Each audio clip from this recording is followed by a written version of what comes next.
তৃতীয় বৰ্গৰ এডিআৰই পৰীক্ষা সমাপ্ত হ'ল এতিয়া মই এটা নতুন কথা ক'ব খুজিছো 27 তাৰিখে সেৱাক আপোনালোকে আবেদন কৰিব পাৰিব মাত্ৰ 50 টকা দি যে আপোনালোকে যিখন OMR শীট লিখিছিলে সেই OMR শীটৰ এটা ফটোকপি আপোনালোকক লাগে বুলি অৰ্থাৎ আপোনালোকে লিখি থৈ অহা OMR শীটখন 27 তাৰিখৰ পৰা সেৱাৰ কাৰ্যালয়ত আবেদন কৰি সেৱাই তাৰ ধুনীয়া বিজ্ঞাপন দিব কেনেকে এডভাৰটাইজ কেনেকে আবেদন কৰিব লাগে আপোনালোকে চেণ্টাৰত জমা দি থৈ অহা OMR শীটটো এইবাৰ আপোনালোকে 50 টকা জমা দি সেৱাৰ পৰা লৈ আহিব পাৰিব ফটোকপিৰ খৰচ 50 টকা ঘৰত লৈ আহি OMR শীটটো এইবাৰ আপোনালোকে পৰীক্ষা কৰিব পাৰিব যে মই শুদ্ধ উত্তৰ দি আহিলো নে নাই শুদ্ধ উত্তৰটো কি 28 তাৰিখে আমি এনসাৰ কিটো সেৱাৰ ওয়েবসাইটত আমি প্ৰকাশ কৰিম অৰ্থাৎ 27 তাৰিখৰ পৰা আপোনালোকে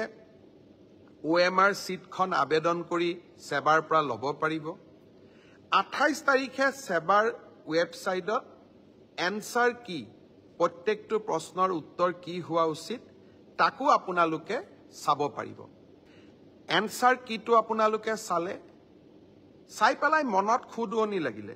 যে এইটো প্ৰশ্নৰ এইটোটো উত্তৰ নহয় উত্তৰটো বেলেগহে হ'ব লাগিছিল 500 টকা দি আপোনালোকে সেৱাক জনাব পাৰিব যে আপোনালোকে প্ৰস্তুত কৰা উত্তৰটো ভুল হৈছে উত্তৰটো আসলতে পঞ্চপাণ্ডৱৰ তৃতীয়জন সন্তান ভীম নহয় অৰ্জুন তৎকালীনভাৱে সেই 500 টকাটো আপোনালোকে উভতাই পাব 500 টকাটো আমি এই কাৰণেই ফিজ লৈছো নহলে সকলোৱে এনসাৰ কিটো ভুল বুলি হাৰাশাস্তি কৰাৰ ৰাস্তাও ল'ব পাৰে যাতে হাৰাশাস্তি কৰাৰ ৰাস্তা নলয় সেইভাবে আমি এটা 500 টকা লম কিন্তু যদি আপোনালোকৰ পৰামৰ্শ শুদ্ধ হয় আমি সেই 500 টকাটো উভতাই দিম অৰ্থাৎ আজি মই স্বচ্ছতাৰ দিশত তিনিটা কথা কলো অহা 27 তাৰিখৰ পৰা স্বচ্ছ পৰীক্ষাৰ ক্ষেত্ৰত মই তিনিটা নতুন সিদ্ধান্ত আজি মই ঘোষণা কৰিলো এটা হল যে আপোনালোকে OMR শীটটো যিটো শীটত আপোনালোকে আনসাৰ কৰি আহিছে তাৰ ফটোকপিটো অহা 27 তাৰিখৰ পৰা আপোনালোকে সংগ্ৰহ কৰিব পাৰিব সেৱাৰ কাৰ্যালয়ৰ পৰা তাৰ প্ৰচিডিউৰটো বিজ্ঞাপনত আহিব 50 টকা দি আবেদন কৰিব লাগিব 50 টকাও ফটোষ্টেটৰ খৰচ দ্বিতীয়তে 28 তাৰিখে আপোনালোকে এনসাৰ কিটো পাব যাতে OMR আৰু এনসাৰ শীটটো মিলাব পাৰে আৰু এনসাৰ কিটোত যদি আপোনালোকে কিবা ভুল দেখে সেইটো আপোনালোকে সেৱাক জনাব পাৰিব 500 টকা দি আৰু আপোনাৰ পৰামৰ্শ বা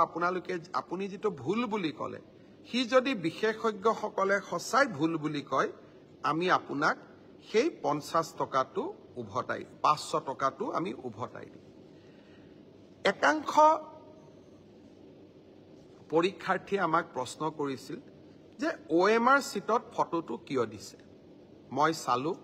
অন্ধ্ৰপ্ৰদেশ মহাৰাষ্ট্ৰ আজিকালি সকলো ৰাজ্যৰ পৰীক্ষাত OMR শীটৰ লগত ফটোটো দিয়ে যাতে এজন পৰীক্ষাৰ্থীৰ নামত আন এজন পৰীক্ষাৰ্থীয়ে পৰীক্ষাত অৱতীৰ্ণ হ'ব নোৱাৰে আজি মই সেৱাৰ বিষয়াসকলৰ লগত কথা পাতিছিলো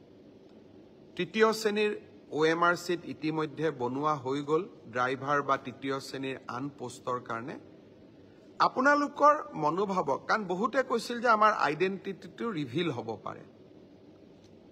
আপোনালোকে কোৱা কথাটো নিশ্চয় কিছু মেৰিট আছে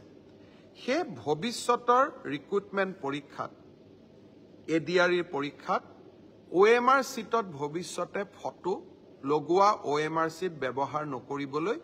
মই সেৱাক পৰামৰ্শ দিছো তেওঁলোকে মোক কৈছে যে স্যাৰ 29 তাৰিখৰ পৰীক্ষাত এয়া সম্ভৱ নহব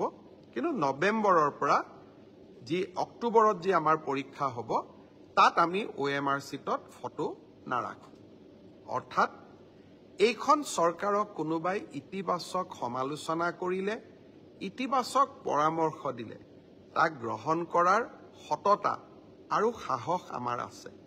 কাৰণ মই সদায় বিশ্বাস কৰোঁ, মুখ্যমন্ত্ৰী বা চৰকাৰ ৰাইজৰ ওপৰত নহয়, মুখ্যমন্ত্ৰী বা চৰকাৰ ৰাইজৰ তলত